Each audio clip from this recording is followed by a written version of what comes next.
Welcome to the Do Business Like a Woman show. It's Monday again. So, hello, I'm Julie from Do Business Like a Woman, and this is a show for female entrepreneurs to learn how to get clients and really get tips and inspiration. So, today we're talking about why your marketing doesn't land and how to fix it.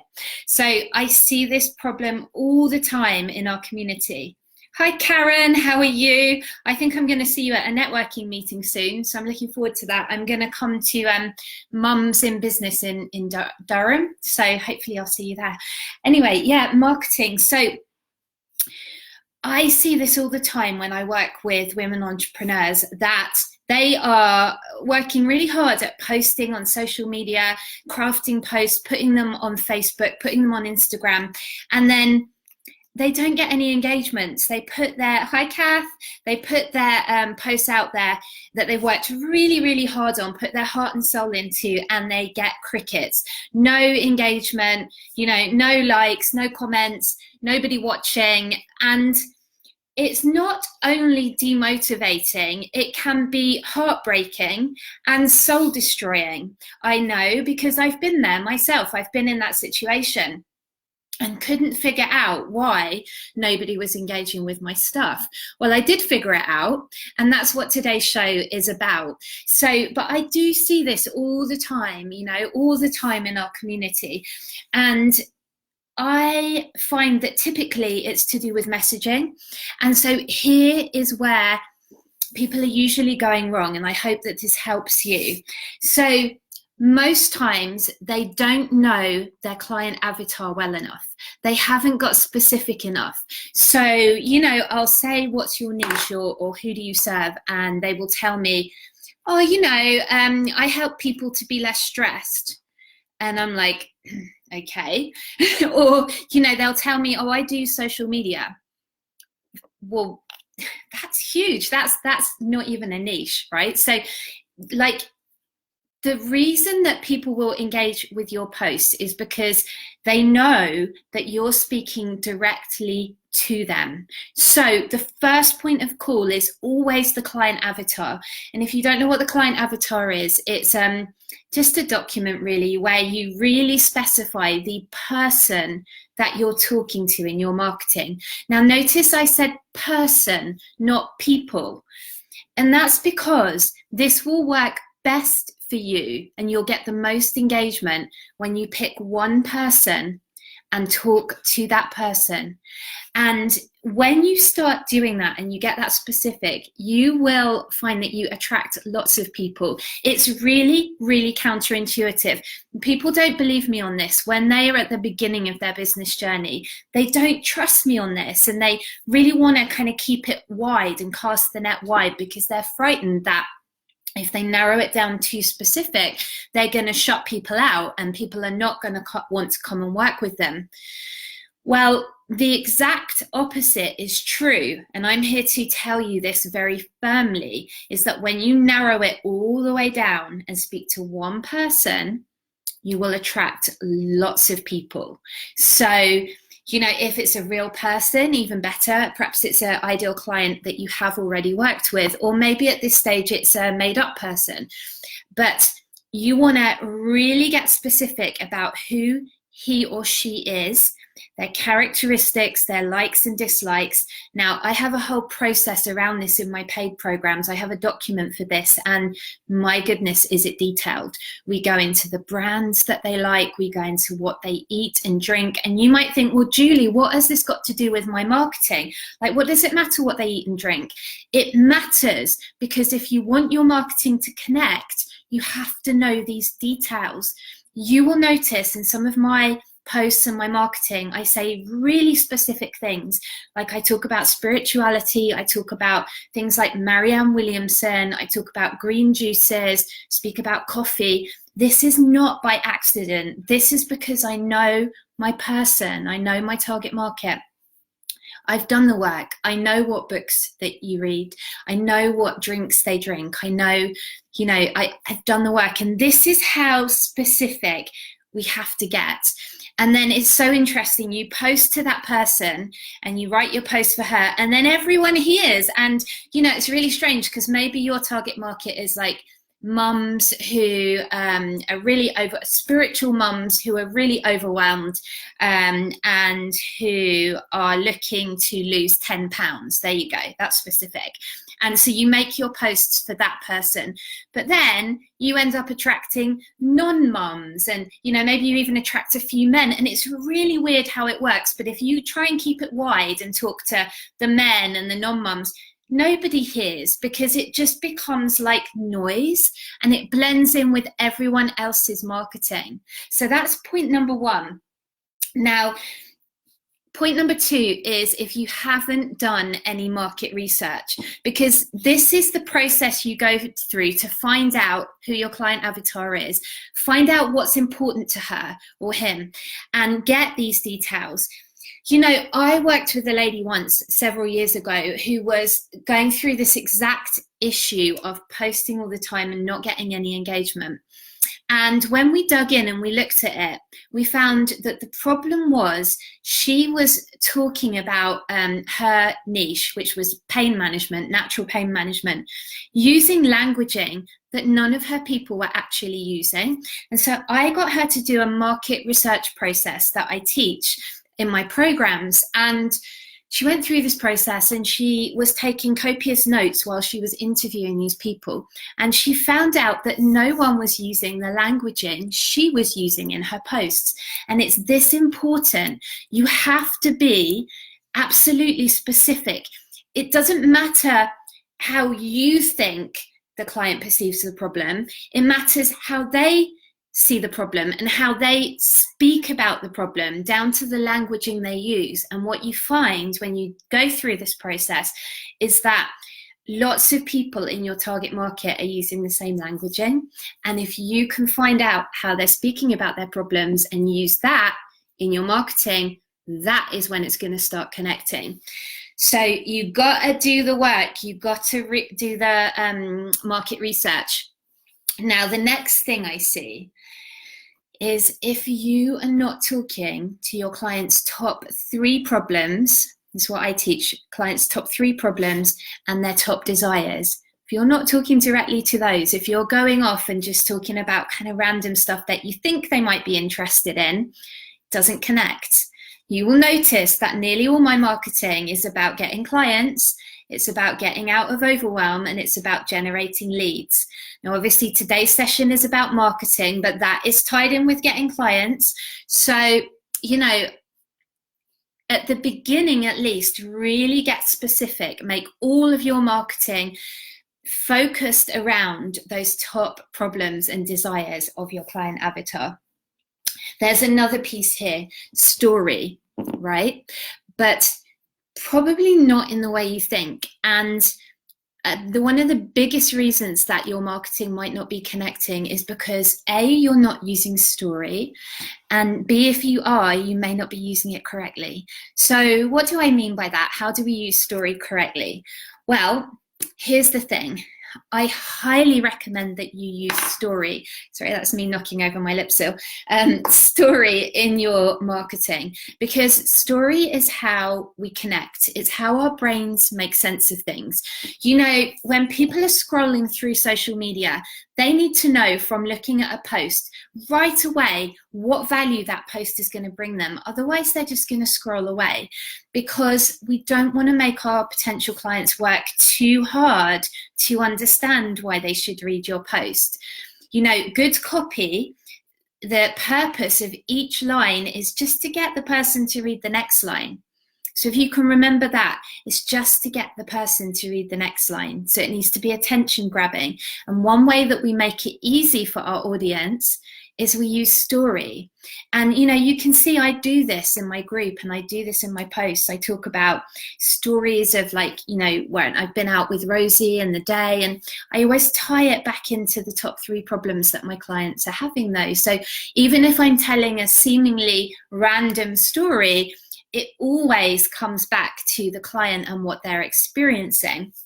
And that is what I mean about using story correctly. Now, here's something super important. Really, really important. Listen up.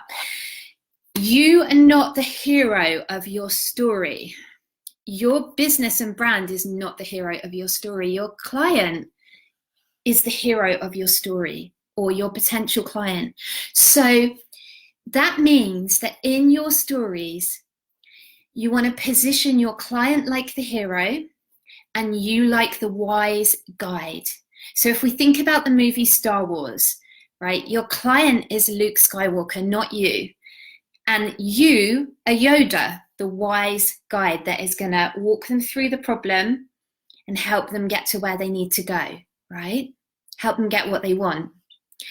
And so, look, the stories can be about you, as in like your personal stories, but always keep in mind that they're really about your client, because the client is going to be reading them, seeing if they see themselves in your story, and seeing if you demonstrate that you can help them through your story. So we want to always keep in our minds when we're creating posts and marketing and copy that it's about the client, and you want to demonstrate how you can help them through the copy. So you don't want to make it too egocentric, you know, and you need to position yourself not as an authority, but as someone who has this handled, as someone who can help them, right? So if you're the hero of the story, it's all about you, and subconsciously they're going to feel more like you're competing with them than helping them, because it's all about their success. It's all about their success and how you can help them with those top 3 problems and those desires that they have, right?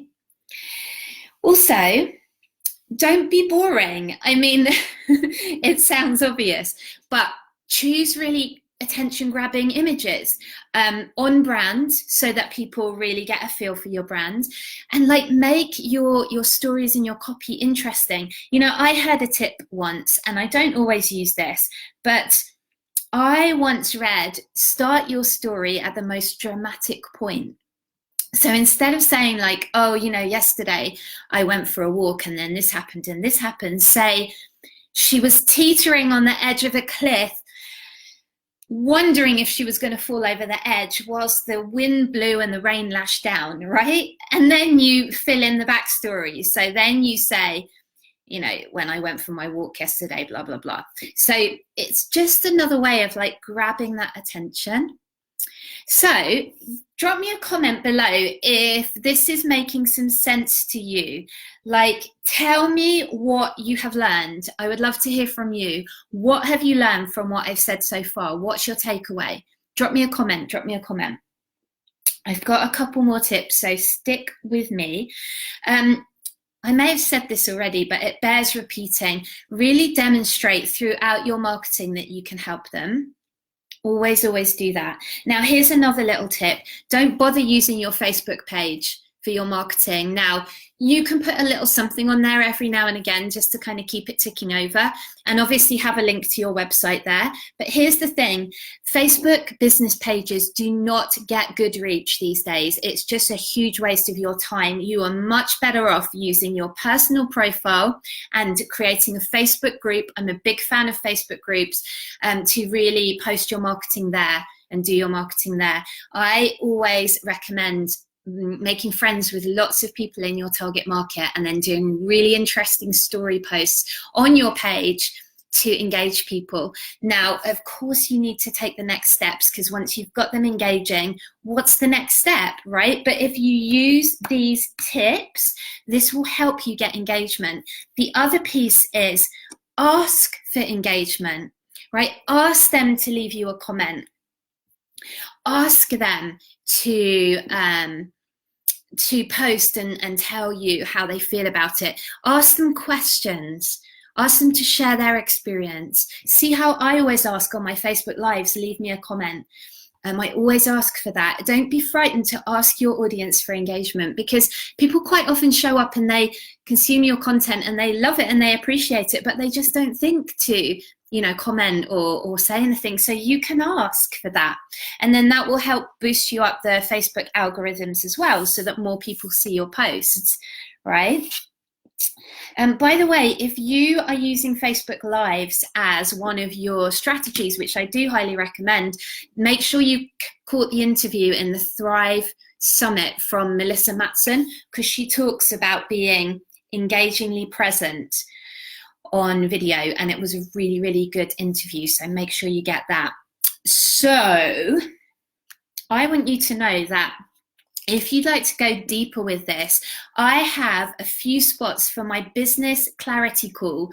Now, this is a free session with me where you can come and work together with me for an hour, and we will look at your business, where you're getting stuck, so it may well be on the messaging, and really what your next step is. We will discuss whether business coaching with Do Business Like a Woman with me, one of my programs, will be a good fit for you to help you get those clients in the door and get you unstuck, get your messaging on point. So if you would like to apply for one of these sessions, go to dobusinesslikeawoman.com/business-clarity-call.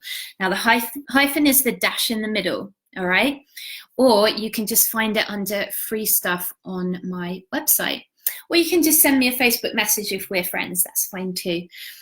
But come and, have one of those sessions. We'll see where you're stuck. We'll get you out of overwhelm. We'll get you nice and clear.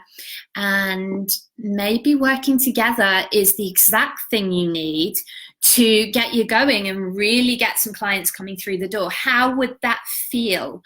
I have a step-by-step proven process that works. So go grab one of those sessions. Was today useful for you? Leave me a comment, let me know. Okay, let's see. So Karen says, I love that by being very specific about who I'm talking to, and then the others will listen in and also be attracted to me. Yeah, it's so interesting how that works, Karen. So many newbies kind of really resist it and don't want to do it, but it's like magic when it happens. It's such an interesting thing. Magic.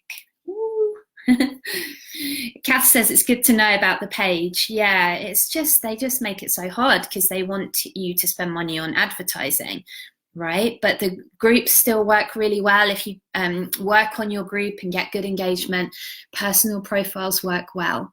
Now, obviously you can't use personal profiles just for business, but if you're doing story posts and things, that's fine. That's fine. Kath says she's going to experiment with her stories. Awesome. Yeah, just remember to make them the hero in your mind when you're writing it. They're the hero of your story, right? Because we're here to serve them and help them.